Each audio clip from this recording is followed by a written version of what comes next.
അപ്പോൾ ഇന്നലെ ഈ പ്രശ്നമുള്ളതുകൊണ്ട് അപ്പോൾ നമ്മൾ സംസാരിക്കുന്നത് ഒരു ഒരു ക്ഷണം ഒരാളെ ക്ഷണിക്കുകയാണ്.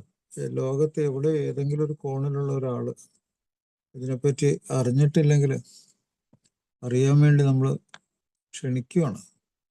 എന്താണ് മദ്യാസക്തി എന്നോ അല്ലെങ്കിൽ മറ്റ് അതോടൊപ്പം തന്നെയുള്ള മറ്റ് ലഹരി രോഗങ്ങൾ, അത് എത്ര ഗൗരവമുള്ളൊരു സൂക്കേടാണ്.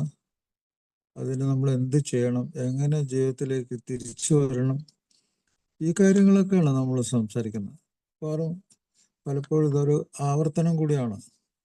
പക്ഷെ ആവർത്തനം കൂടിയാണെങ്കിലും ജീവിതം ഒരു പ്രോഗ്രാമാണ്. ജീവിതം നമ്മൾ എല്ലാ ദിവസവും ജീവിക്കുന്നുണ്ട്.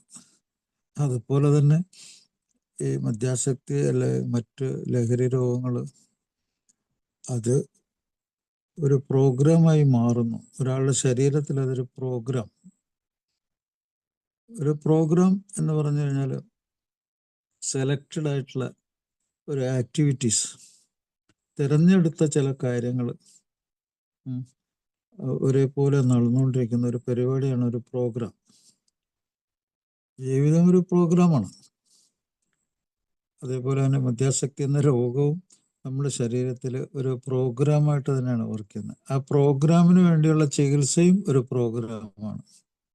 അതുകൊണ്ടാണ് ആൽക്കഹോളിക്സ് അനോണിമസ് ഒരു പ്രോഗ്രാമായിട്ട് രൂപപ്പെടുത്തിയത്. എന്നെന്നും ഓർമ്മപ്പെടുത്താൻ, എന്നെന്നും ഒരുപോലെ ആവർത്തിക്കപ്പെടുന്ന ഒരു പ്രോഗ്രാം.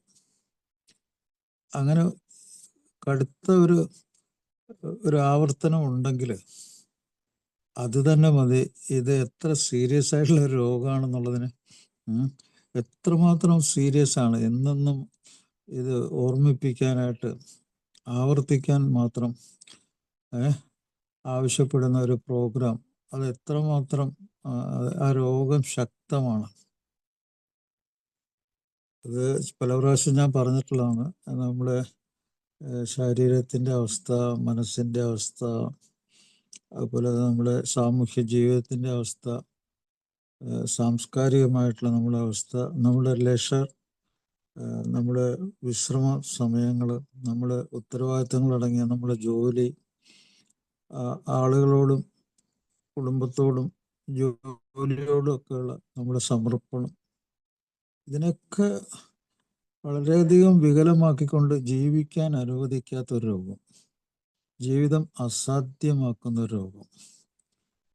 അത് മനസ്സിലാക്കണമെങ്കിൽ നമ്മൾ ആ ജീവിതത്തിൽ കൂടി കടന്നു പോയിട്ട് കുറച്ച് സമയമെങ്കിലും ഒരു ഇളവ് കൊടുത്ത് നമ്മൾ അതിൽ നിന്ന് വിട്ടുനിന്ന് അതേക്കുറിച്ച് ചിന്തിക്കുകയും മനസ്സിലാക്കുകയും ആ ഓർമ്മകൾ എന്തായിരുന്നെന്ന് നമ്മൾ ഒരു ഉൾക്കാഴ്ചയിൽ എന്ന പോലെ നമുക്ക് ഒരു അറിവ് കിട്ടുകയും ആ അറിവിനെ ഉപയോഗിച്ച് നമ്മൾ രക്ഷപ്പെടുകയും നമ്മുടെ ജീവിതത്തെയും തിരിച്ചു പിടിക്കുകയും ചെയ്യുന്ന ഒരു പരിപാടിയാണ്.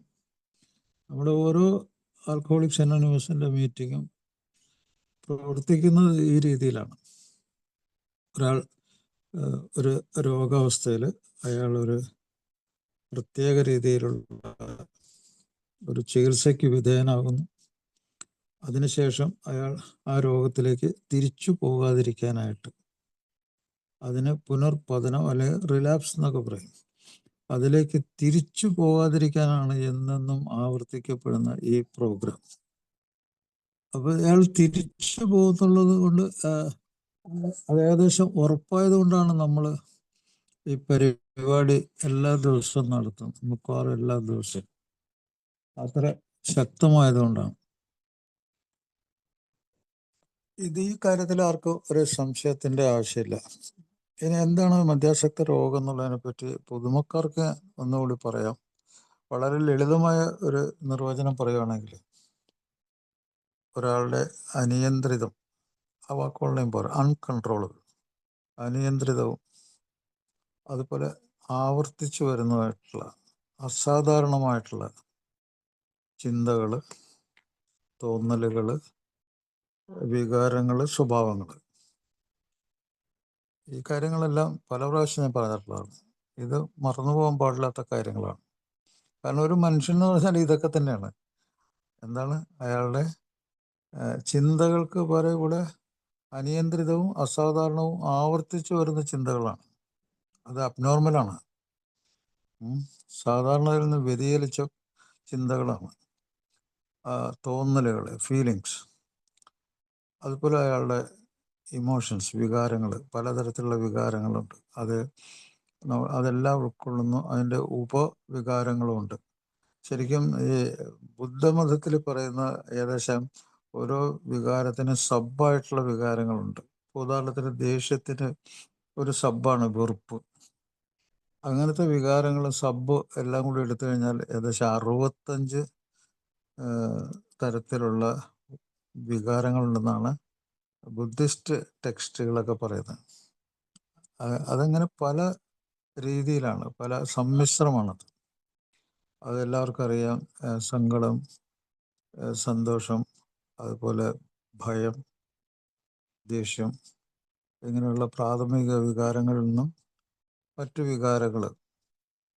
അപ്പം ഈ വികാരങ്ങൾ വാസ്തവത്തിൽ എന്തിനാണ് മനുഷ്യന്? ഇത് വാസ്തവത്തിൽ നമ്മുടെ ജീവിതത്തെക്കുറിച്ച് നമുക്ക് ഓർമ്മപ്പെടുത്താനും ഇത് ജീവിതമാണെന്ന് മനസ്സിലാക്കാനും നമുക്ക് തന്നെ പല കഴിവുകൾ ഉണ്ടാക്കാനും നമ്മൾ ഉപദ്രവങ്ങളിൽ പെടുമ്പോൾ നമ്മൾ അത് മനസ്സിലാക്കാനും രക്ഷപ്പെടാനും തിരിച്ചറിയാനും, ഇതൊക്കെ കൂടിയാണ് ഈ വികാരങ്ങൾ. അല്ലെങ്കിൽ അതിൻ്റെ ആവശ്യമില്ലല്ലോ. അത് ഓർമ്മപ്പെടുത്തൽ കൂടിയാണ്.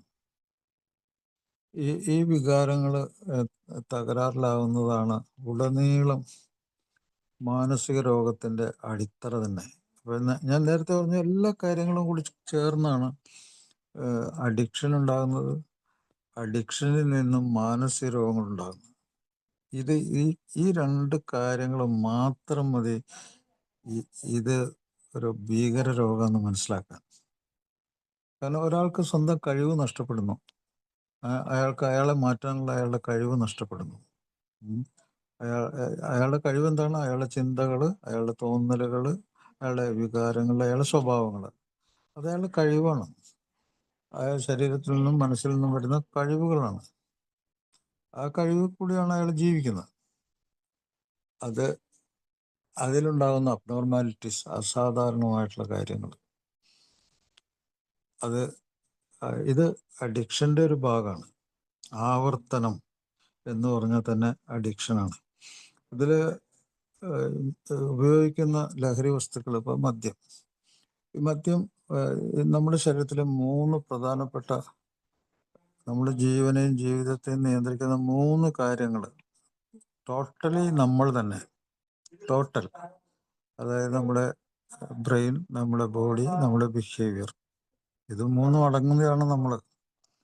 അത് ആ 3നെ ബാധിച്ചുകൊണ്ട് വളരെ ഭീകരമായ അവസ്ഥയിലേക്ക് മുന്നോട്ട് പോകുമ്പോൾ അതിൽ നിന്ന് അഡിക്ഷനിൽ നിന്നും വരുന്ന ഏറ്റവും മർമ്മപ്രധാനമായിട്ടുള്ള രോഗങ്ങൾ, മെൻ്റൽ ഡിസീസ്, അത് പല പ്രാവശ്യം ഞാൻ പറയാറുണ്ട്. യൂസ് ഡിസോർഡർ, ഉപയോഗത്തിലിരിക്കുമ്പോൾ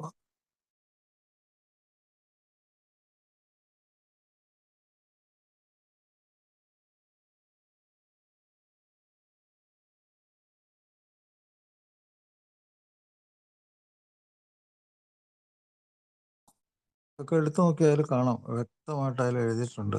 എന്താണ് യൂസ് ഡിസോർഡർ? മദ്യം ഉപയോഗിച്ചുകൊണ്ട് ഉള്ള തകരാറ്. അത് ഇങ്ങനെ മുന്നോട്ട് പോകുമ്പോൾ അതെന്താണ്? It's A mental and behavioural disease. അത് ഉറപ്പായ കാര്യമാണ്. അതൊരു മാനസിക രോഗത്തിൻ്റെ ഉള്ളിലാണ് അയാളൊരു പെരുമാറ്റ രോഗത്തിൻ്റെ ഉള്ളിലാണ് അയാൾക്കുണ്ടാകുന്ന ഏറ്റവും മാരകമായ ഒരവസ്ഥ അയാൾ അറിയുന്നില്ല. Is not aware of that. അപ്പോൾ അതിനെ അവെയറാക്കാനാണ് നമ്മൾ ഈ പ്രോഗ്രാം നടത്തുന്നത്. ആൽക്കഹോളിക്സ് അനോണിമസ് പ്രോഗ്രാം നടക്കുന്നത് അതിനു വേണ്ടി തന്നെയാണ്. അതിൻ്റെ അടിത്തറ അതാണ്. ഇങ്ങനെ ഉള്ള ദയനീയമായ ഒരു രോഗാവസ്ഥയിൽ നിന്ന് രക്ഷപ്പെടാൻ 1935 കുറേ മനുഷ്യർ അവർ അവരെ ഒഴിവാക്കിയില്ല. അവർ ഈ രോഗത്തിൽ ഒലിച്ചു പോകും, അവർ മരിച്ചു പോകും എന്ന് ഉറപ്പായിട്ട് പോലും അവർ ഈ പ്രോഗ്രാമിനെ വിട്ടില്ല. അവർ മുറുകെ പിടിച്ചു. അവർ കുറേ ആളുകൾ അന്ന് അവർക്ക് കിട്ടിയ അനുഭവങ്ങൾ, ആ അനുഭവങ്ങൾ അവർ പിടിച്ചു തൂങ്ങിക്കിടന്ന് അവർ സ്വയം മനസ്സിലാക്കി, അവരെ തിരുത്തി, അവർ മാറ്റിമറിച്ച് അവർ സൃഷ്ടിച്ചെടുത്ത പ്രോഗ്രാം.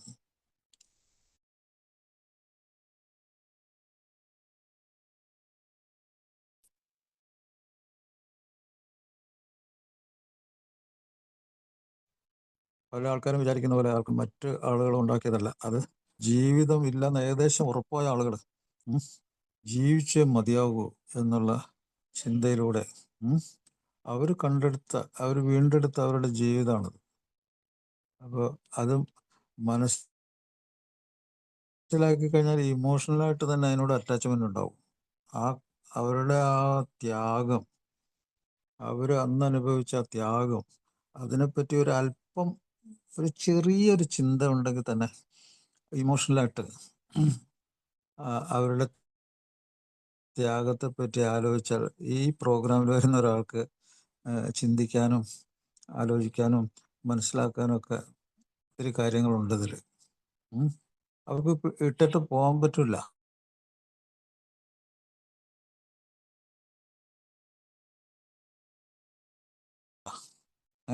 അവർക്ക് ജീവിതം ഇതിനെ കൂടി തിരിച്ചു പിടിക്കാനും അതിൻ്റെ ഉത്തരവ് ആൽക്കഹോളിക്സ് അനോണിമസിൽ പറയുന്നുണ്ട്. ഞാനത് ആവർത്തിച്ചിട്ടുണ്ട്. ആൽക്കഹോളിക്സ് അനോണിമസിൽ വരുന്ന സുഹൃത്തുക്കളോട് ബിഗ് ബുക്കിലെ പ്രോഗ്രാം തന്നെ പറയുന്നുണ്ട്. ഞങ്ങളിൽ ചിലർ പെട്ടെന്ന് ഈ പ്രോഗ്രാമിൽ വന്നിട്ട് ഒരു സ്പാർക്കായിരുന്നു അവർക്കൊക്കെ. ആ പെട്ടെന്ന് രക്ഷപ്പെട്ട ആൾക്കാർക്ക് ഒരു സ്പാർക്കായിരുന്നു, ഒരു പുതിയ അനുഭവം.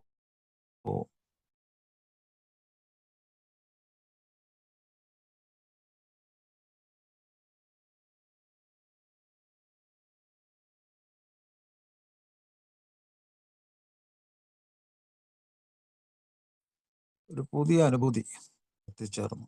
അത് അവർ പെട്ടെന്ന് ഗ്രിസായി. They became very intelligent.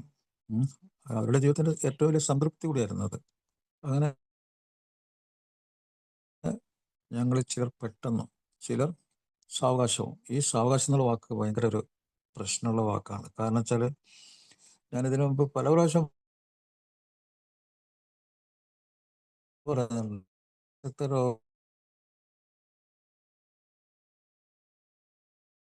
രോഗത്തിന്റെ ഉള്ളിൽ പെട്ടിട്ട് അയാള് മനസ്സിലാക്കി ഇതിനെക്കുറിച്ചുള്ള ഒരു ആലോചന അയാളുടെ പുറകെ കൂടിയിരുന്നു. ആ ആലോചനയ്ക്ക് മുമ്പുള്ള അവസ്ഥ വളരെ മോശപ്പെട്ട അവസ്ഥയായിരുന്നു. ആലോചനയ്ക്ക് മുമ്പുള്ളത് അയാൾ മദ്യാസക്തിയോട്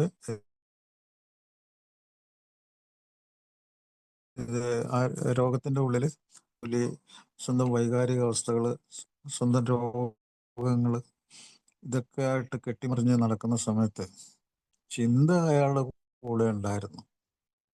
പക്ഷെ ആ ചിന്തയ്ക്ക് വേണ്ടി ഒരു തയ്യാറെടുക്കാനോ ഒരു പ്രവർത്തനം നടത്താനോ ആ പ്രവർത്തനം നിലനിർത്താനോ അയാൾക്ക് കഴിഞ്ഞില്ല. അങ്ങനെ എത്രയോ വർഷങ്ങൾ. ഈ സാവകാശം എന്ന് പറയുമ്പോൾ 5 വർഷം കഴിഞ്ഞവർ, വളരെ ചുരുക്കമാണ്. 10 വർഷം, 15 വർഷം, 20, 25, 30, 36 വർഷമൊക്കെ കഴിഞ്ഞ ആൾക്കാർ എനിക്കറിയാം, ഇങ്ങനെ ആലോചനയായിട്ട് നടന്ന് അവസാനം പ്രവൃത്തിയിൽ വന്നത്. അപ്പൊ ഈ കാര്യങ്ങളൊക്കെ ഓർത്തിരിക്കണം. കാരണം ജീവിതം എത്ര വർഷം പോയി. ഈ ശരിയായിട്ടുള്ള ചികിത്സ, ശരിയായിട്ടുള്ള പ്രോഗ്രാം നടപ്പിലാക്കാത്തത് കൊണ്ട് ജീവിതം എത്ര വർഷം പുറകോട്ട് പോയി. അപ്പൊ അത് നമ്മൾ ആലോചിക്കേണ്ട കാര്യമാണ്. ഈ ചികിത്സ എന്ന് പറഞ്ഞാൽ ഇപ്പോൾ നമ്മൾ തെറ്റിദ്ധരിക്കേണ്ട ആവശ്യമൊന്നുമില്ല. അത് തുറന്നു പറയേണ്ട സാധനമാണ് ചികിത്സ. അത് ശക്തമായിട്ട് ഒരു മദ്യാസക്തന് ഫീൽ ചെയ്യുന്നൊരു കാര്യം കൂടിയാണ് ചികിത്സ. എന്താണ് ചികിത്സ? ടോട്ടൽ അബ്സ്റ്റിനൻസ്, കംപ്ലീറ്റ് നിർത്തിവെക്കലാണ്. അത് ലളിതമാക്കാനായിട്ടാണ് ആൽക്കഹോളിക്സ് അനോണിമസിൽ അത് 24 മണിക്കൂർ ഒരു പ്രോഗ്രാമായിട്ട് മുമ്പോട്ട് കൊണ്ടുപോകുന്നത്. അതിന് ലോജിക്കുണ്ട്, അതിൽ സയൻസ് ഉണ്ട്. അതിൻ്റെ ഉള്ളിൽ കൂടിയാണ് ആൽക്കഹോളിക്സ് അനോണിമസിലെ രക്ഷപ്പെട്ട ആളുകൾ ജീവിച്ചതും ഒരു ജീവിതം തിരിച്ചു പിടിച്ചതൊക്കെ അതിൽ കൂടിയാണ്. 24 hour എന്ന് പറയുന്ന പരിപാടി അത് തുടക്കത്തിലൊരു 3 മാസം നടത്തി കഴിഞ്ഞാൽ തന്നെ നമുക്ക് എന്ത് സംഭവിച്ചു എന്നുള്ളതിനെ പറ്റി ഒരു സെൽഫ് തോട്ട്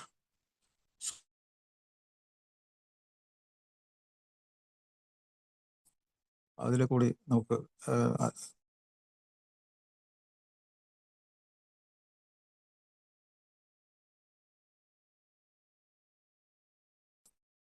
എത്തിച്ചേരാൻ പറ്റും. എനിക്ക് എന്ത് സംഭവിച്ചു, വാട്ട് വാസ് ഹാപ്പിയായിട്ട് ചെയ്തു, എൻ്റെ കൂടെ ജീവിക്കുന്നവർക്ക്, എൻ്റെ നിലനിൽപ്പിനെതിരായിട്ട്, എൻ്റെ സാമൂഹ്യ ബന്ധങ്ങൾക്കെതിരായിട്ട് ഞാൻ എന്തൊക്കെ ചെയ്തു.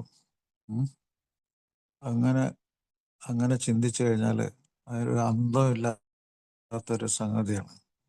എന്തിനു വേണ്ടി ചെയ്തു, എന്തിനു വേണ്ടി ചെയ്തു എന്ന് ചോദിച്ചു കഴിഞ്ഞാൽ ഉള്ള വിശദീകരണം അപഹാസ്യമായിട്ടുള്ള വിശദീകരണങ്ങളാണ്. കാരണം ഒരാൾക്കും അവനവനിരിക്കുന്ന മരത്തിൻ്റെ തടിയോട് ചേർന്ന് ഭാഗം വെട്ടാൻ പറ്റില്ല. അതങ്ങനെയാണ്. അങ്ങനെ അവനവനിരിക്കുന്ന ആ കൊമ്പില് ആ തടിയോട് ചേർന്ന് ഭാഗം വെട്ടിയാൽ എന്താ സംഭവിക്കുന്ന എല്ലാവർക്കും അറിയാം. അങ്ങനത്തെ ഒരു പരിപാടിയാണ് മധ്യാസ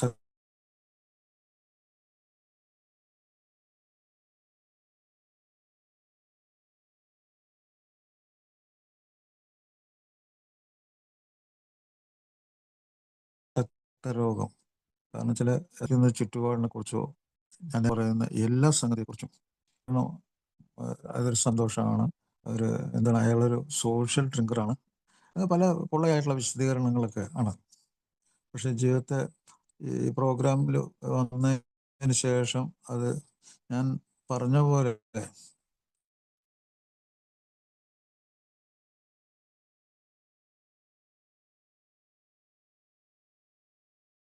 യുക്തിപൂർവ്വം അത് എന്താ പറയുക, ബുദ്ധിപരമായിട്ടും ഒരു സുരക്ഷിതമല്ലാത്തൊരു മേഖലയിൽ കൂടിയാണ് ഞാൻ ജീവിച്ചത്, ചിന്തിച്ചത്, പ്രവർത്തിച്ചതെന്നൊക്കെ അയാൾക്ക് മനസ്സിലാവും.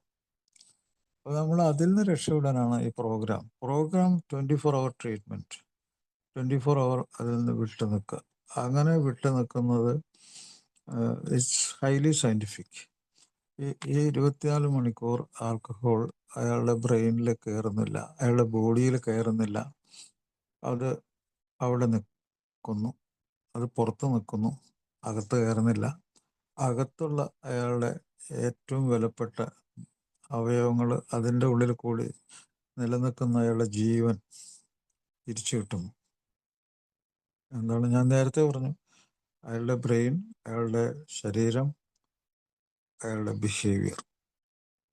നമ്മൾ ബിഹേവിയർ എന്ന് പറയുമ്പോഴത്തേക്ക് ഇതെല്ലാം കൂടി ചേർന്നതാണ് ബിഹേവിയർ. ഈവൻ ബിഹേവിയറിൽ നമ്മുടെ കോശങ്ങളുണ്ട്. ശരീരത്തിലെ എത്രയോ ട്രില്യൺ കണക്കിന് കോശങ്ങളുണ്ട്. ആ കോശങ്ങൾക്ക് പോലും ഈ ബിഹേവിയർ അവർ ഏറ്റെടുത്തിട്ടുണ്ട്. ഓരോ കോശവും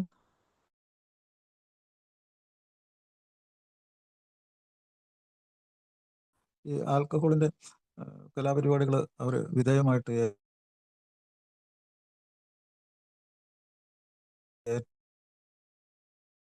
ഏറ്റെടുത്തിട്ടുണ്ട്. അതാണ് രോഗാവസ്ഥ, അടിമത്തം ഏറ്റുവാങ്ങുന്ന അവസ്ഥയ്ക്കാണ് സെല്ലുലാർ കോശങ്ങൾ പോലും ആ വിധേയത്വം ഏറ്റെടുത്തു. അതിൽ കൂടി മാത്രം ജീവിക്കുന്നു. കോശങ്ങൾ ചേർന്നാണല്ലോ അവയവങ്ങൾ ഉണ്ടാകുന്നത്. അവയവങ്ങളെല്ലാം ചേർന്നിട്ടാണല്ലോ ഒരു ശരീരം ഉണ്ടാകുന്നത്. ശരീരവും ബ്രെയിനും കൂടി പ്രവർത്തിച്ചാണല്ലോ ബിഹേവിയർ പുറത്തു വരുന്നത്. അപ്പോൾ സെല്ലുലാർ ഡിപ്പെൻഡൻസ്, ഫിസിയോളജിക്കൽ ഡിപ്പെൻഡൻസ്, ശരീരം പ്രവർത്തിക്കുന്നതിൻ്റെ അടിമത്തത്തിൻ്റെ ഉള്ളിലാണ് ഫിസിയോളജിക്കൽ ഡിപ്പെൻഡൻസ്. ഫിസിയോളജി എന്ന് പറഞ്ഞാൽ ശരീര പ്രവർത്തനം നടത്തും.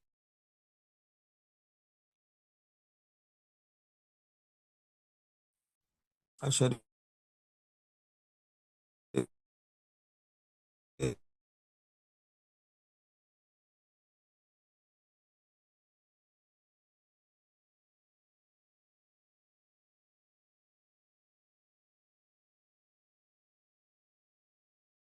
പ്രവർത്തനത്തിന്റെ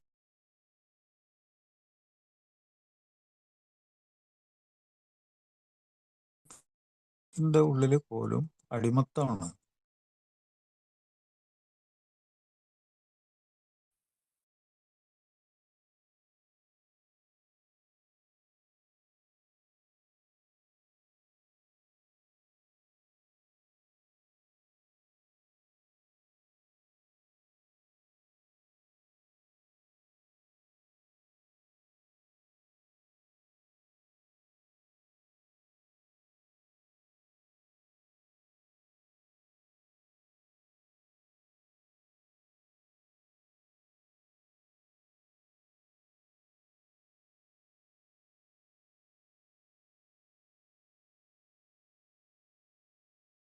കട്ടായി പോയി അല്ലേ? കട്ടായി പോയി കേട്ടോ. പുള്ളി അറിഞ്ഞോന്നറിയില്ല. ഞാൻ ഒന്ന് വിളിച്ചു.